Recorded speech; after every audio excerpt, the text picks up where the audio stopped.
Sir, follow-up question. This is a very controversial issue po kasi. What is the connection of Angel Locsin sister or aka Kaela to the New People's Army? ATA? Also known as Kaela, sir. Ka-Eric? Kaela. Kaela. Okay. Si Kaela, ito, pakinggan mo, Obet, hindi ka naman nag-NPA. Bakit alam mo na wala ako sa NPA? Ikaw din, Lian Porquilla, sa Facebook nyo. I was deployed to the NPA National Operational Command in the last part of 2002 hanggang 2008. The rest, I worked as project support to the effort of the government for peace and security. Yan ang katotohanan.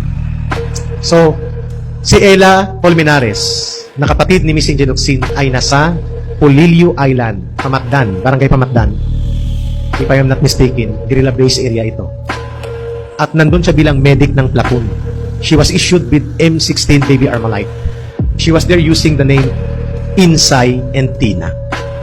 2002-2003. She went back mga middle or late part of 2004, kaya ang inilabas na transcript sa kanya 2005, 2006 I think. And kaya nga siya ay na-appoint, na-nominate bilang third nominee sa party list yata ng kabataan. Because bumalik siya. But it is not true na hindi siya naging NPA. I think she started as CPP and underground KM sa UST. Started with LFS. So, nandun din siya sa Panukulan. Polillo Island province, Polillo Island municipalities yan, Bordeos, Panukulan, Pamatnungan, and Polillo Island. Ang pinakamalakas sila sa Polillo Island. So, I don't want to justify further on. General Parlade was correct. Maybe he was only about confused on the date. Kasi matagal na yun eh. So, kami nakakaalam yan. Kasi nandun ang NPA National Operational Command, we were planning to raid the Municipal Police Station of Polillo at the same time of Bordeos. Pero in 2008, successfully na-raid po ang Panukulan Municipal Police Station.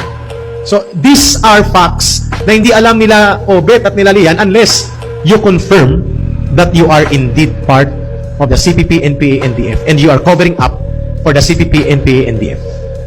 And then, china-challenge ako, wag daw kami magkita. Parang tinatakot niya pa ako kasi proud na proud siya na may NPA sa likod niya. Sabi ko nga kanina, baka ang dapat kong sabihin sa iyo at sa inyo,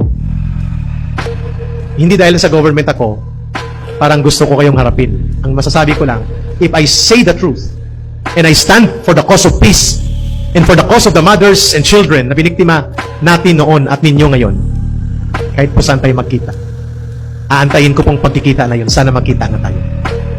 Obet and Leah, sana magkita tayo. I wish we could meet.